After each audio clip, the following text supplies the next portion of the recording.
আসসালামু আলাইকুম। সংবাদে আপনাদের সবাইকে স্বাগত জানাচ্ছি। আমি ফিরোজ তোহা। শুরুতেই সংবাদ শিরোনাম।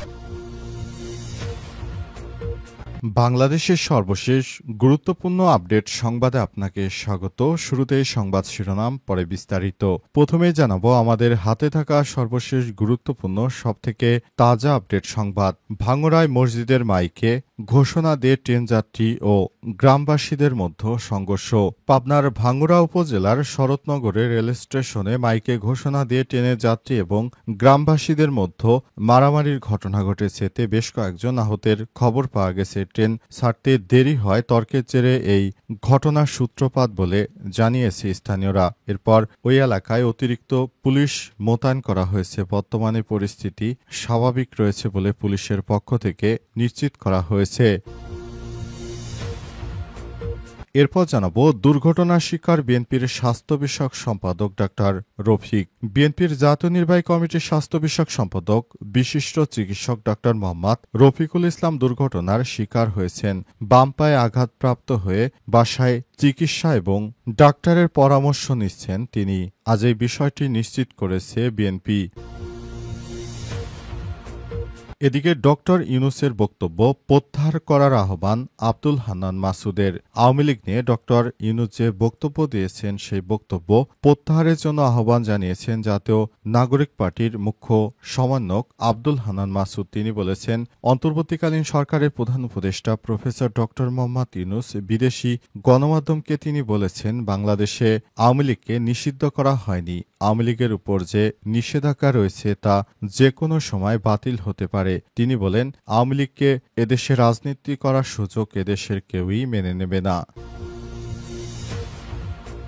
জানাবো গণহত্যায় অভিযুক্ত অর্ধশতাধিক পুলিশ কর্মকর্তা এখন কলকাতায়। শেখ হাসিনার নির্দেশে সংগঠিত জুলাই গণহত্যার অন্যতম মাস্টারমাইন্ড ঢাকা মেট্রোপলিটন পুলিশ ডিএমপির সাবেক কমিশনার হাবিবুর রহমান সহ অর্ধশতাধিক পুলিশ কর্মকর্তা এখন কলকাতায় নিরাপদ আশ্রয়ে রয়েছে বলে আমার দেশের একটি প্রতিবেদন থেকে জানা গেছে।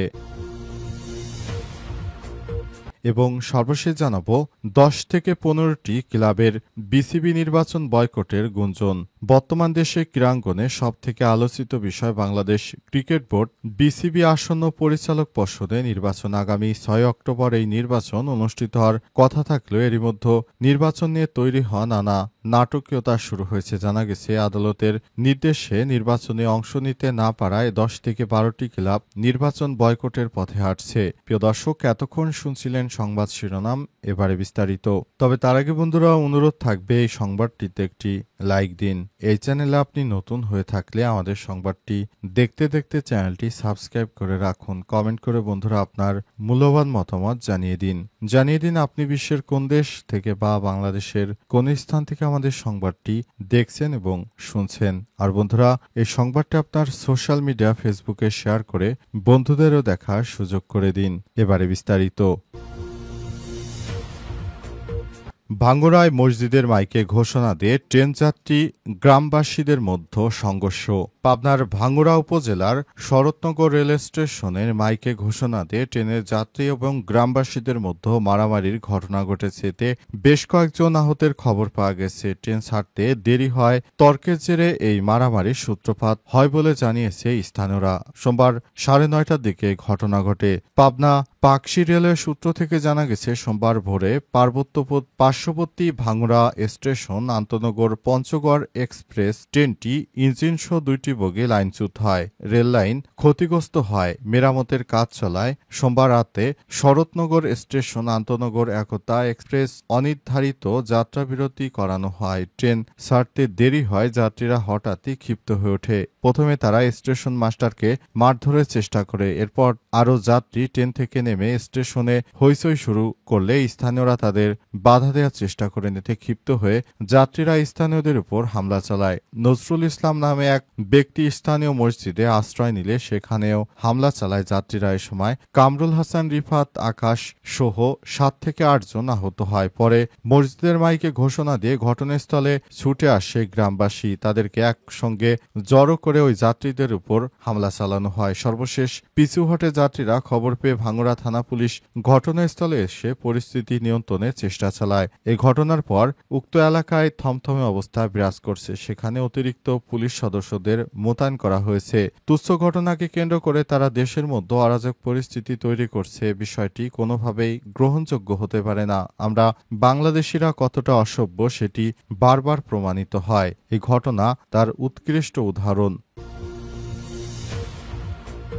দুর্ঘটনার শিকার বিএনপির স্বাস্থ্য বিষয়ক সম্পাদক ডাক্তার রফিক। বিএনপির জাতীয় নির্বাহী কমিটির স্বাস্থ্য বিষয়ক সম্পাদক বিশিষ্ট চিকিৎসক ডাক্তার মোহাম্মদ রফিকুল ইসলাম দুর্ঘটনার শিকার হয়েছেন। বাম পায়ে আঘাতপ্রাপ্ত হয়ে বাসায় চিকিৎসকদের পরামর্শে বিশ্রাম নিচ্ছেন তিনি। আঘাত গুরুতর না হলেও সর্বনিম্ন ৩ সপ্তাহ বা সর্বোচ্চ ৬ সপ্তাহ পর্যন্ত বিশ্রামের পরামর্শ দিয়েছে চিকিৎসকরা। দ্রুত আরোগ্য কামনায় দলীয় নেতাকর্মীদের এবং শুভাকাঙ্ক্ষী সহ সবার কাছে দোয়া চেয়েছেন তিনি। এ বিষয়ে ডক্টর রফিকুল ইসলাম বলেন, গতকাল ঢাকার দক্ষিণ কেরানীগঞ্জে বিএনপির স্থায়ী কমিটির সদস্য গয়েশ্বরচন্দ্র রায়ের বাড়িতে গিয়েছিলেন দুর্গাপূজার শুভেচ্ছা বিনিময় করতে। সেখান থেকে বিকেলে ঢাকায় ফেরার পথে রাজধানীর শান্তিনগর চেম্বারে পপুলার কনসালটেশন সেন্টারে যাওয়ার সময় রোড ডিভাইডার পার হচ্ছিলেন ডাক্তার রফিকুল ইসলামের সময় চোখের পলকে এক যুবকের পায়ের উপর তার বাম পায়ের চাপ পড়ে। এ সময় ওই যুবক পা টান দিলে ব্যথা পান ডাক্তার রফিকুল ইসলাম। পরে তিনি এমআরআই ও পায়ের এক্স-রে করালে লিগামেন্ট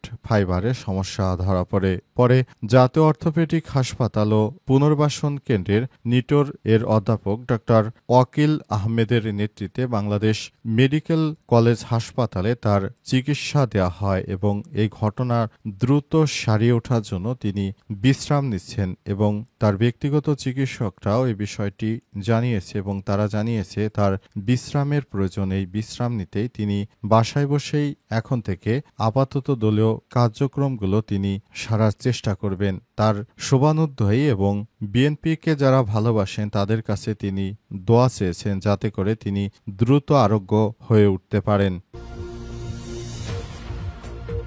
ডক্টর ইউনূসের বক্তব্য প্রত্যাহার করার আহ্বান আব্দুল হান্নান মাসুদের। অন্তর্বর্তীকালীন সরকারের প্রধান উপদেষ্টা ডক্টর মোহাম্মদ ইউনূসকে আওয়ামী লীগ সম্পর্কে তার বক্তব্য প্রত্যাহার করার জন্য আহ্বান জানিয়েছে জাতীয় নাগরিক পার্টির সিনিয়র মুখ্য সমন্বয়ক আব্দুল হান্নান মাসুদ। আজ নিজের ফেসবুক পোস্টে তিনি আহ্বান জানান। হান্নান মাসুদ লিখেছেন, মাননীয় প্রধান উপদেষ্টা, আপনি যে বক্তব্য দিয়েছেন তা প্রত্যাহার করুন। আমি সন্ত্রাসীদের সঙ্গে কোনো আপোষ নয়। আমি সন্ত্রাসীরা যেভাবে বাংলাদেশটাকে একটি অরাজক পরিস্থিতির মধ্যে ঠেলে দিয়েছিল, এই আওয়ামী লীগ সরকার যে ক্ষমতায় ফিরে আসুক এই বিষয়টি আমরা মেনে নেব না। আপনি বিদেশে একটি গণমাধ্যমকে বলেছে আওয়ামী লীগকে আমরা নিষিদ্ধ করিনি, যে কোনো সময় তাদের উপর যে নিষেধাজ্ঞা রয়েছে সেটি প্রত্যাহার করা হতে পারে। এই বক্তব্যের পরই তিনি এ বিষয়ে কথা বলেছেন। তার মতো একজন দায়িত্বশীল ব্যক্তির কাছ থেকে এই ধরনের আশা আমরা করতে পারি না। অন্তর্বর্তীকালীন সরকারের প্রধান উপদেষ্টা প্রফেসর ডক্টর মোহাম্মদ ইউনূসের সরকার এই বিষয়টিকে তালগোল পাকিয়ে ফেলেছেন। তিনি যদি আওয়ামী লীগকে আবার তাদের কার্যক্রমকে তিনি ফিরে আনতে চান তাহলে এই বিষয়টি আমরা মেনে নেব না। আমরা যারা শিক্ষার্থী আছি, রক্ত দিয়েছি, শেখ হাসিনাকে দেশ ছাড়তে বাধ্য করেছি, তারা এবং সমস্ত ফ্যাসিবাদ বিরোধী রাজনৈতিক দলগুলো আবার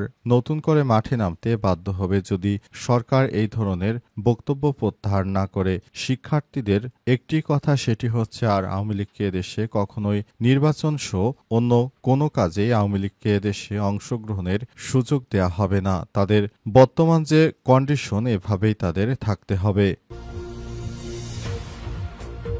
গণহত্যায় অভিযুক্ত অর্ধশতাধিক পুলিশ কর্মকর্তা এখন কলকাতায় পলাতক। শেখ হাসিনার নির্দেশে সংগঠিত জুলাই গণহত্যার অন্যতম মাস্টারমাইন্ড ঢাকা মেট্রোপলিটন পুলিশ ডিএমপির সাবেক কমিশনার হাবিবুর রহমান সহ অর্ধশতাধিক পুলিশ কর্মকর্তা এখন কলকাতায় নিরাপদ আশ্রয়ে। শেখ হাসিনার ফ্যাসিবাদী টিকে রাখতে গুম, খুন, নির্যাতন, বিরোধী দল দমন পীড়ন এবং অন্যান্য ধরনের মানবতা বিরোধী অপরাধের সঙ্গে জড়িত সব পুলিশ কর্মকর্তারা এখন ভারতে আত্মগোপনে রয়েছে। তার মধ্যে পুলিশের সাবেক আইজিপি, ঢাকা রেঞ্জের ডিআইজি হাবিবুর রহমানও রয়েছেন। তিনি ভারতে রাতের অন্ধকারে পালিয়ে গিয়েছেন। তার নেতৃত্বে দেশে অনেক জায়গায় গণহত্যা হয়েছে এমনটা জানা গেছে। এরপর পুলিশের আরও 10 থেকে 12 জন মনিরুল ইসলাম সহ এরকম গুরুত্বপূর্ণ আরও ব্যক্তি যারা রয়েছেন তারা বিভিন্নভাবে ভারতে পালিয়ে গেছেন। আজ আমার দেশের একটি প্রতিবেদন থেকে তথ্যগুলো নিশ্চিত করা হয়েছে। আমার দেশের প্রতিবেদন থেকে জানা গেছে অন্তর্বর্তীকালীন সরকারের প্রধান উপদেষ্টা প্রফেসর ডক্টর মোহাম্মদ ইউনূসের সরকারকে আহ্বান জানানো হয়েছে এসব পুলিশদের যেন দেশে ফিরে এনে তাদেরকে বিচারের আওতায় নিয়ে আসা হয়। তারা যেভাবে দেশের মানুষকে খুনগুম ও হত্যাকাণ্ডের সঙ্গে জড়িত, মানবতাবিরোধী অপরাধের সঙ্গে তারা যেভাবে জড়িত রয়েছে তাদেরকে সেভাবেই আটক করে তাদের বিরুদ্ধে ব্যবস্থা নিতে হবে। তা না হলে ভবিষ্যতে আবারও এরকমভাবে ফ্যাসিবাদী শাসন ব্যবস্থা দেশে তৈরি হতে পারে বলে মনে করেন তারা। এজন্য অন্তর্বর্তীকালীন সরকারের প্রতি তারা বিশেষভাবে আহ্বান জানিয়েছে যেন শিক্ষার্থীদের বুকে গুলি চালানো সব পুলিশ কর্মকর্তাদেরকে ভারত থেকে ফেরত আনার ব্যবস্থা করা হয়।